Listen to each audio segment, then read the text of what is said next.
Hey, it's syndicated radio talk show host, author, singer Al Cole, welcoming you to another edition of People of Distinction, the talk that gives an in-depth view of some of the most dynamic, intelligent, and successful people on the planet.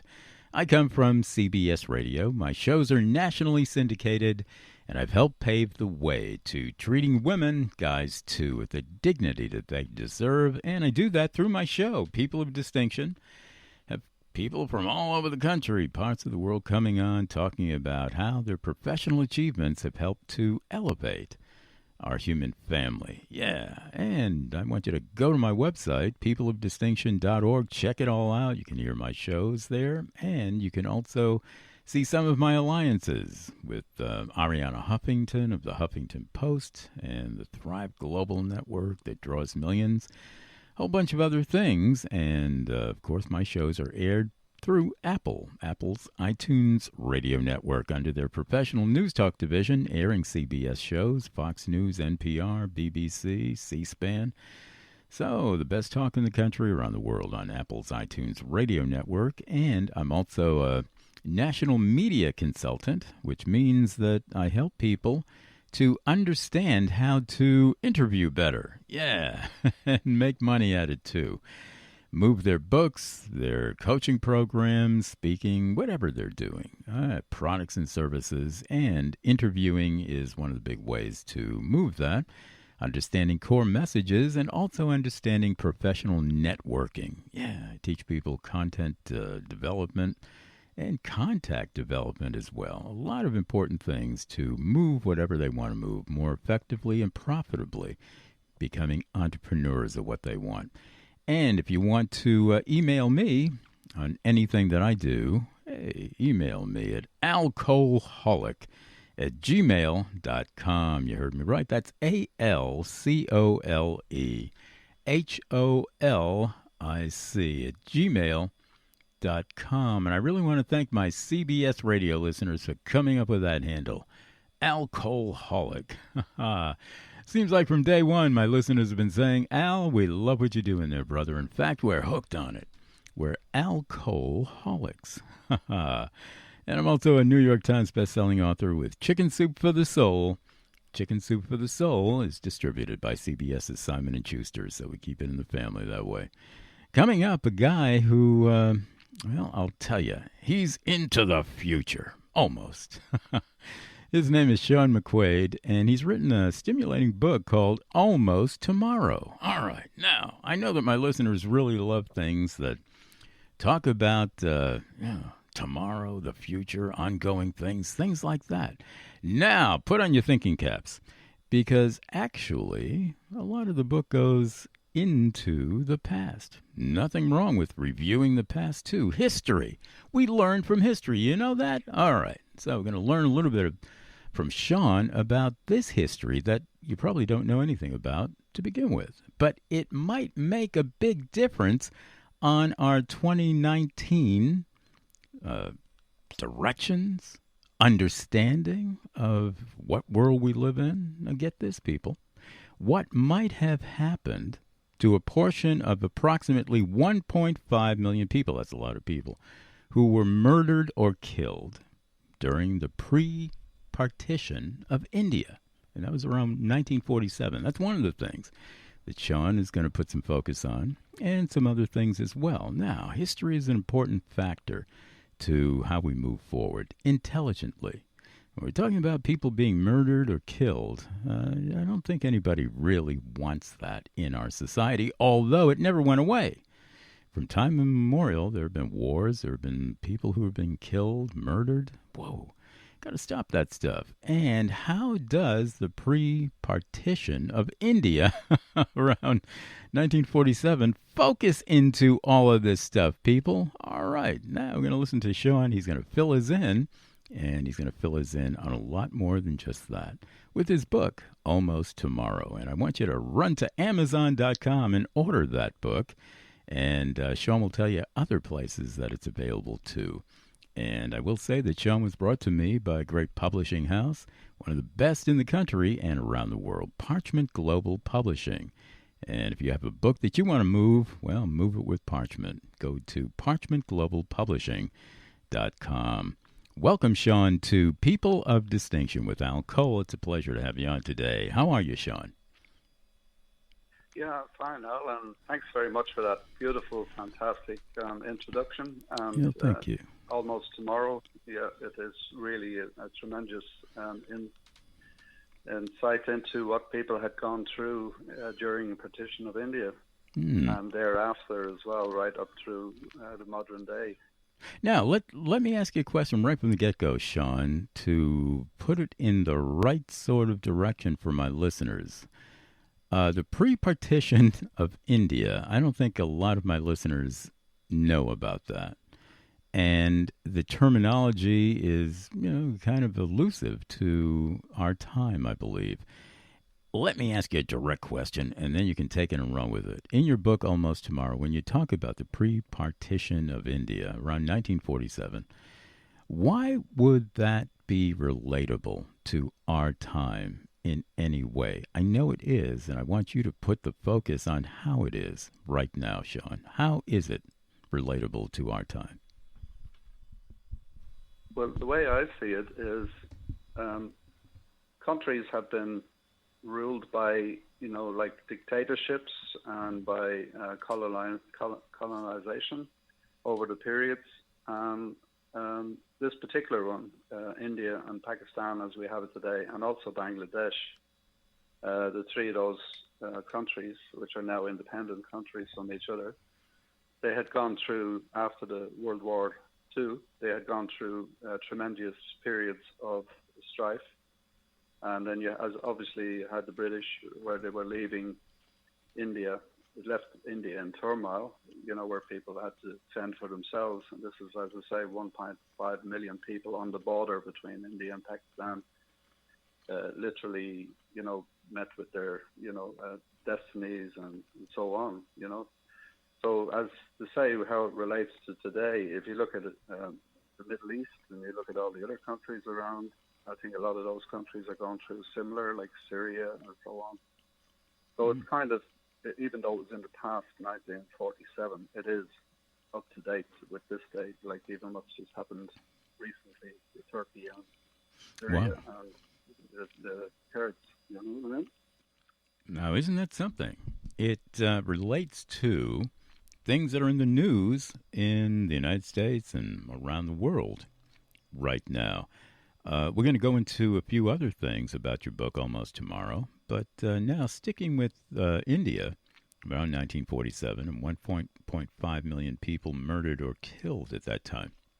Relating to 2019 and some of the things that are happening now, if that pre-partition of India happened a different way, and nobody was murdered, let's say it happened very peacefully, would there be a ramification, a result that would be more positive now, maybe with Syria, maybe with Turkey, maybe with other countries and conflicts? Would that have made a difference if it were done in a very peaceful way, that pre-partition of India? I'd reckon so. What happened in that particular period was they brought in people that had no idea. They were alien to the country, and they brought them in to form borders. And they literally tore families apart, like communities that have been there for centuries. They tore them apart and segregated them. And now, as you say, you have people living in the Indian side of the border and the Pakistani side of the border. They haven't seen each other since those periods, So my personal opinion, I believe that if they had sat back and taken it slowly rather than a big rush to say on the 14th and 15th of August 1947, we're going to have this partition. As you said, yeah, I think the ratification would have been a lot better, you know what I mean? Where they had the, like they sat back and they say, okay, that family needs to be in contact with their relatives and, relatives and so on. Yeah. Yeah, I really do think that. We get it. On People of Distinction, you can get it too. All of our guests, well, they have products and services out there. Sean does too. His book, Almost Tomorrow that we're talking about right now. Run to Amazon.com, order that. It's available on Amazon, on Barnes & Noble as well. And Sean can tell you a few other places where you can order Almost Tomorrow. Now, let's get into it here. You name your book Almost Tomorrow. Tell us the inference of that. Why did you name the book Almost Tomorrow? And tell us a few other things that are packaged in that book that my listeners want to know about. Tell us a little bit more about Almost Tomorrow, Sean. Yeah, Almost Tomorrow. The name, I come up with the name because tomorrow never comes. It's like today. Basically, you're in yesterday still. In America, where here we are in Australia and Indonesia, where we're we are in tomorrow already, but it's not tomorrow yet. If you understand what I'm trying to say. Mm-hmm. In fact, almost tomorrow, these people are depending, they're hoping for a new future. This is the reason I said it. They're hoping for tomorrow to bring them a brighter world. As I say, the main characters in my book is two ladies, two sisters, Bulbul, which was the youngest one, 13 years of age, and her older sister, which is Parveen. They were in bonded labor since the age of 15 years of age when they escaped from one of those situations in a railway station in Kamoki, where this one of the massacres occurred in the railway station, where people were traveling through that railway station and the train was hijacked at that station. And luckily enough, the station master was known to these two little kids and rescued them and brought them to another part of the country, safely. But when they got there, they were led astray, and they ended up in slavery until the day I met Parveen herself when I was on my honeymoon with my wife. And I promised that time, I said, Parveen, I was touched so much, by her dignity and her, she was a person, as I say, people of distinction, as you call your show. I am just a medium for, she's dead now, Parveen, you know what I mean? Mm-hmm. She's dead, and I am her medium. She is speaking to people of the world through people of distinction. She is the person of distinction, not me. I really believe that the pen was pushed by Parveen, to get the word out there to help these people. So we're getting into another aspect of your book and of your life. You're a medium. So we're talking spirituality right now, something that is of spiritual inference, something that involves that beautiful universal energy, we could say as well. This is something that you've been doing for about how long, would you say, Sean? I would reckon, because coming from Ireland, like in our society, we've gone through turmoil because of this situation in Northern Ireland. We're from Northern Ireland before, you know what I mean, like our family personally. And, the spiritual touch, I think it comes through all mothers. I think it's there, and it's like the mother of the universe. And she, is there like trying to persevere and to be righteous for people, like people like Parveen. And say, for instance, I built a hospital for Mother Teresa in Lahore in Pakistan. Mm-hmm. My wife, that's not my wife now, but she was working for Mother Teresa. And, the people that were, they were helping were just mothers that were thrown out of their homes because maybe the husband died, and these sisters would go and find these people and take them and care for them, like in these types of hospices, Mm-hmm. The situation where I see it is, as you say, how come I believe I'm a medium? It's not in fact a medium. It's through our blood. It's through our humanity. It's through our honesty to get up and do something for people. You know, we can't just sit back and just go with the flow and, you know, earn the money and just say nothing, you know, who cares, you know. That's my opinion on it. Yeah. The lady who you're talking about, I'm going to put it in the faces of my listeners right now, or you are, as a medium, and that was your word to describe what you do, that lady that you are a medium for at this point, where is that lady? Now, this might sound like a pedestrian question. It might sound like an everyday way to put it. But let's bring it down to brass tacks right now. Where is she, Sean?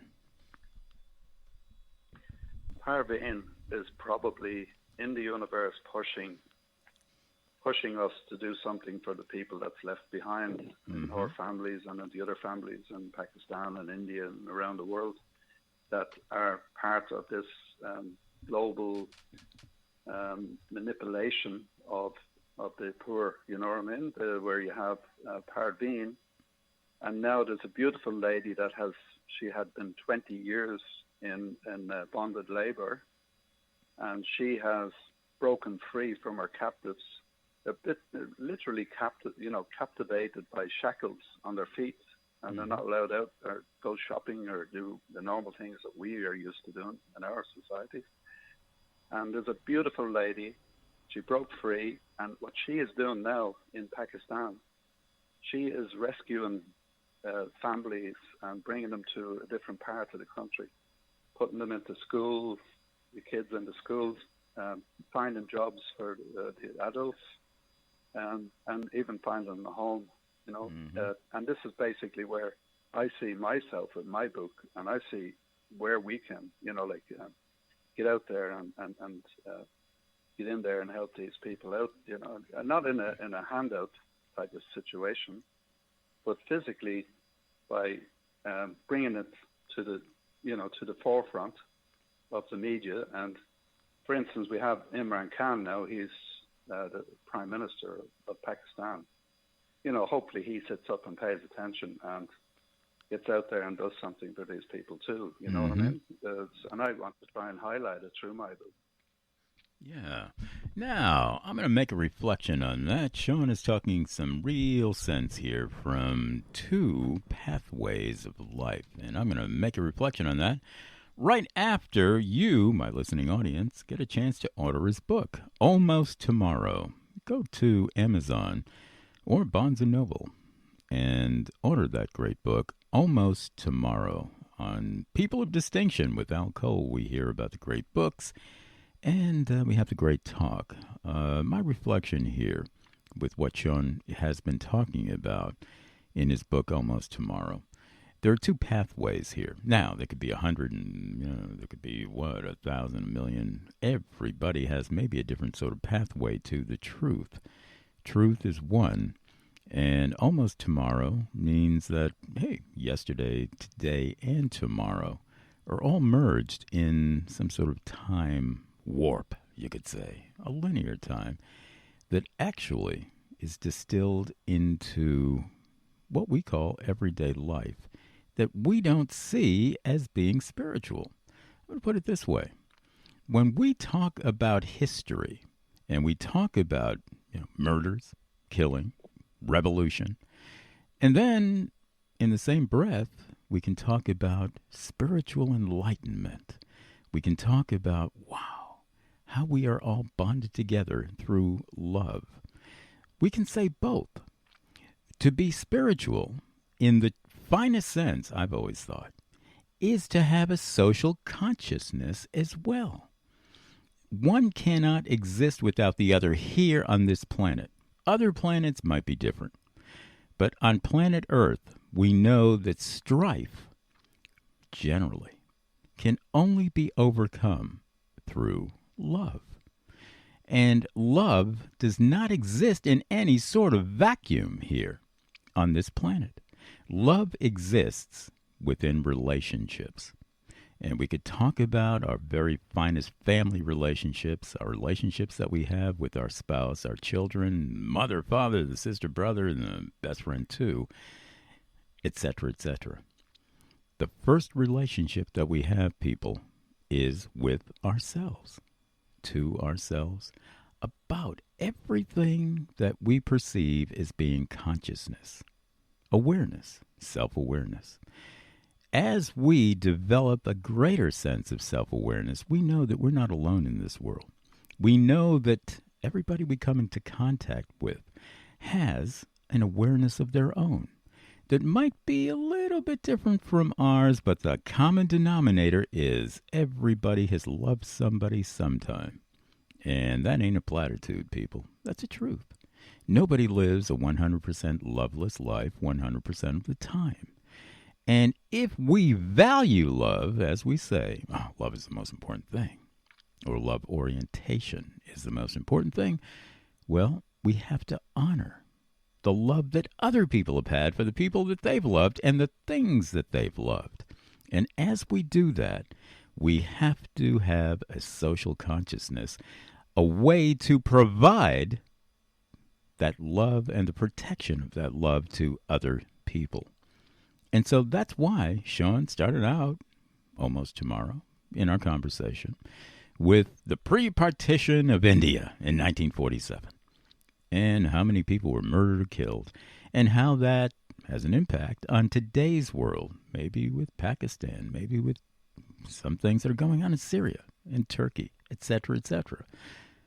And then moving into the spiritual aspect, finding out that Sean, he's a medium, and that he actually has a direction with the spirit, as we all do, but he's conscious of it. And he does it purposely to help. And see, we need that sort of understanding that one cannot exist without the other. People don't exist in a vacuum. And spirituality does not exist without people. It doesn't exist in a vacuum either. Love is the merging force here, the merging energy, an aspect that we can depend on to make life better for people, better for ourselves, and better for even that beautiful, loving force that got us here in the first place, that sometimes we call God. Whoa. See, let's merge it all here, people. And Sean is doing that in his book, Almost Tomorrow. So again, order that at Amazon, Barnes & Noble. Am I making some sense here with what I just said, Sean? Absolutely fantastic. As I say, my English is not that good to put it in so much clarity as what you just spoke about. And I'm deeply touched by, your humanity. Mm-hmm. Just one point I want to say is I actually went to that railway station and I stood on the bridge overlooking where these two big kids, little kids, through all that turmoil, their mother they never saw her again. From that, the village where this mayhem and this murder and this anarchy and total unsatisfied selfishness had taken place. And I stood on that bridge and I looked down and I could actually feel, as you say, the spirit.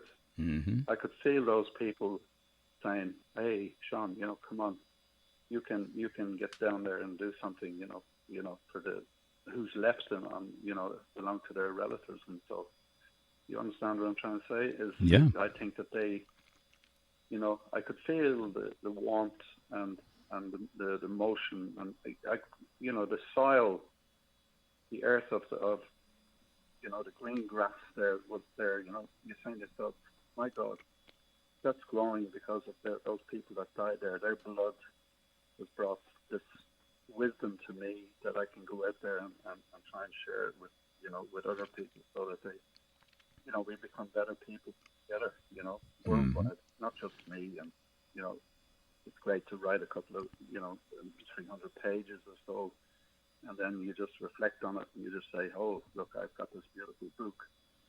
It's not that. It's each word that's in there is truthful. You know what I mean? It's the spirit, the truth of those people that have been suffering. And they're calling out from their graves basically to say, come on, look after who's there, who's left behind. Let's forgiveness. Let's get together and share this, and go for peace, like in the universe, like. Mm-hmm. Wonderfully said. Wonderfully said as well, Sean. We honor that on People of Distinction. And give us the other places that Almost Tomorrow can be accessed through outside of Amazon and Barnes & Noble. You have Angus and Coots, which is one. It's very popular here, as I say, in Australia. It's a major one. You have Book Arts from New York as well. They published the book just in May. And you also have Ex Libris. I think you have the pronunciation. Mm-hmm. All right. Hey, people, you can order Almost Tomorrow at all of those venues, those places, and, of course, Amazon and Barnes & Noble, too. And I suggest that you do, people. Sean is a voice for the struggling people of the world, and he can help to bring us together through history, through experience, and through that beautiful spirit that baby in you was so comforted by when you first came out as a baby and said, wow, I'm here, I made it, I'm actually alive. And looking around with love-colored glasses, and that baby within you just wanted to learn more about love and how to give love, how to receive love. And that baby is still within you, the innocence of love. That is really the voice for all struggling people in this world, and ultimately, we all struggle. No matter how rich, how poor, no matter what race, religion, no matter what gender, and no matter what generation, we are all involved in struggle, and we're all involved in beautiful relationships from time to time, and hopefully all time. We put it that way on People of Distinction. So one more time, order that book, Almost Tomorrow, by our special guest here today, Sean McQuade. And one more time, you can order that book, maybe two, at Parchment Global Publishing. Hey, you never know. But check out Parchment Global Publishing for all the best of your publishing works as well. ParchmentGlobalPublishing.com. Thank you so much, Sean, for being my special guest here today on People of Distinction with Al Cole. This has really been my pleasure, and we wish you all the best with your book and in all of your beautiful directions as well. Thank you, Sean. Yeah, thank you very much, Al. There's one thing before you go. It's also going to be available at the Miami Fair. It's coming up. Oh, okay. In November, the 22nd to the 24th. So hopefully people come along and have a quick read of it there, too. There you go. That's another Thank place, you, Al. too. Thank you, Sean. It's been my pleasure. Yeah, it's been mine, too. I'm full of emotion here. It just made me, so, you know what I mean? It's meant to happen, as I say, because I really believe that Parveen and all the mothers of all the kids in the world that are suffering, and, as you say, like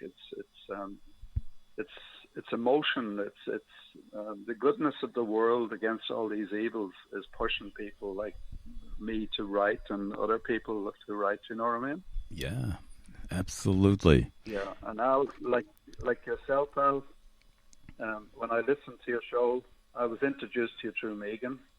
And she said, just listen to Al. Find him on the web and all that sort of stuff.